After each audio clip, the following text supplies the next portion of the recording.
And of course, they use them for flight lights. So they have to look over a rail at night and right there next. Well, we're going to go to 4 to 3, but in the rule book, we're only going to take time to do 3. One of them is when you want the train to stop, you wave the left and back and forth like this. That's good, all the competition's gone now. And when you want the train to start forward, the high ball, you swing your ladder up and down like this. And when you just want to back up, you sort of run around in a circle like this. Now, this is also meant something different too. If a train, as I say, they still use these on the steam excursions, and we are having one on the 30th of July. We're going to be taking steam between Conneaut and Rocky River, which is on the other side of Cleveland. When the train comes into a station and he's stopped and he's not going to go any further, he blows the whistle one blast like this. Now, the conductor has got everybody off, getting off in Northeast or wherever, and the new passengers are getting on. And he's ready to go. You look at his watch, and my vest is being repaired. I have a vest too, go with this, but it's kind of getting it kind of tore out a little bit around the seams, and that's why when I go to bluegrass festivals and I sing a lot of my own songs. One day I was singing a bunch of my own songs, and some guy yelled up and said, "Don't you ever do Bill Monroe songs?" And I said, "Yeah, but Bill Monroe never put any food in my table." He said, "No, but he said, no, but it sure looked like somebody did." Okay, well, the train's all ready to go. He'll go what's called a highball. It goes like this. Now, those 3 signals, well, there's one more two backup signals, which is 3.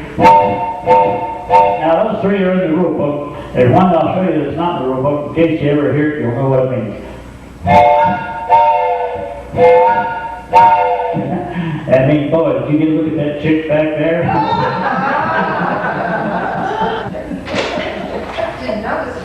This thing is some tune here. Well, I see on television where they keep giving you music down here at the tall ship, so I thought, shoot, they can do it down here, we can do it here too.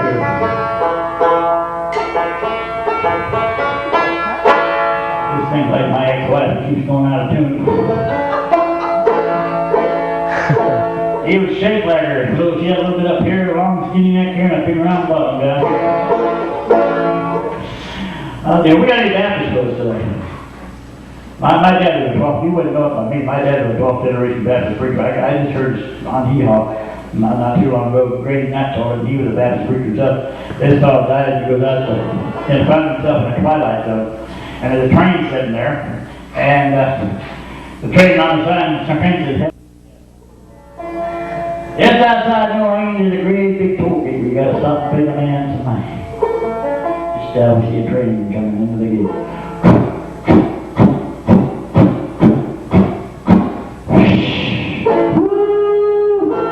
Man looks down the phone and says at the gate, says, "I got horses, I got sheep, I got cows, I got hogs, I got livestock, I got a whole lot of stock."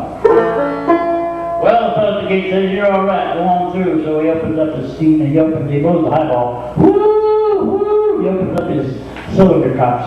Whoosh, whoosh, whoosh, whoosh. Cracks open the throttle. Takes up a little speed, he looks back and says, "I fooled you. I fooled you. I got paid again, I got paid again, I got old paid again." Well, ABC, double XYZ, yes, and the government can see me. Well, the rock and line in the mighty good road, and the rock and line in the road, rock and line in the mighty good road. If you're going to ride, you got to ride like the money gets taken up, it's for the rock and line. Well, I might have been wrong, but if you're going to rip honey when I'm gone. Well, rock and line in the mighty good road, now the rock and line in the road, rock and line in the mighty good road. If you're going to ride, you got to ride like the money gets taken up, it's for the rock and line.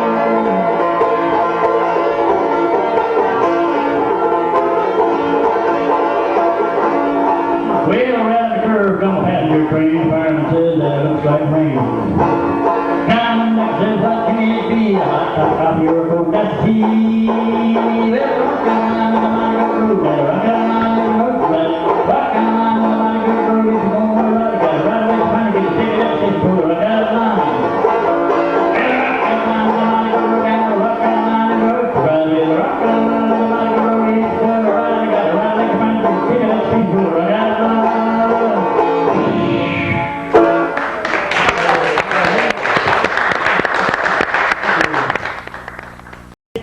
up in here, and the only thing we ask, no smoking in the car, and don't pick up any of the silverware or the china that's on the one plate, or on the one table. I'm going to tell you briefly about the car. There's Other people. talking real right there. People would ride that train between Chicago and the West Coast, or vice versa, and they would ride the 20th Century Limited on the New York Central, which went right by here between Chicago and New York. So a lot of famous people rode the train that this car was on. They just recently had a show about 2 years ago on PBS. Some of you may have seen it, called The Last Train Through Canada. And I videotaped it, and when I ran my tape back, they showed a very brief showing inside a dining car of two gentlemen sitting there drinking coffee. And I thought that looked awful familiar, and when I ran the tape back and ran it slow, sure enough, the inside of that car is exactly like this one, right to the very letter. You'll see the only difference is they still had their glass partitions. There was 4 glass partitions here at one time too. There were 2 down there and 2 down there, and they were a frosted glass with a painting on each one of them. And unfortunately, some kids got in here and smashed all 4 of them up. Oh. We put up with a lot of that nonsense with these kids around here. You'll see table numbers above the table. This seats, by the way, 48 people.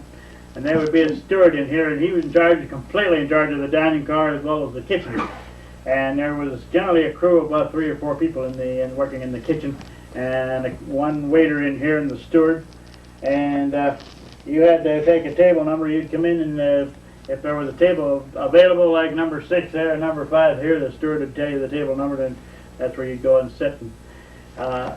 Train or food orders were never given orally on the train. They were always written down. They'd hand you a little pencil and a little menu. You checked off what you wanted, and then you would take that back and give it to the cook in the kitchen. And I would imagine it'd be awful hot back in that kitchen. I don't know. That's part of the car was air conditioned. I didn't think they had air conditioning back in 1952, but I guess they did because this car does have air conditioning. We still serve meals in here occasionally. We're on special occasions like the wine festival. On the art train, we had the art train here last summer, and we have the Northeast Chamber of Commerce puts on a thing called the wine festival every September, the last weekend. And we're having something special for that. We're having the Buckingham Line Gang coming up here from Virginia. In fact, they're coming to us directly from the Virginia State Fair. And there are 6 or 7 older men, black men, who used to be candy dancers on the railroad. And they're going to come up and put on demonstrations, and they're going to show you the way Spike driving the way it was done by, and they still got the tools that are about 100 and some years old.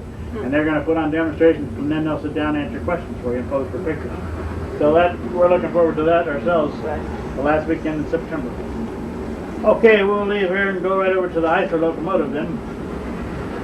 1937 at a place called the Heisler Locomotive Works.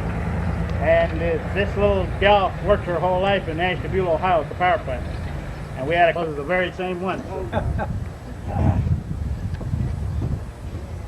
And if you want to sit on the engineer's seat and lean out the window, go right ahead. Don't feel that you don't dare do that at your age, because I do that all the time, and I'm 58, so. Because I wanted to be an engineer when I was a little kid.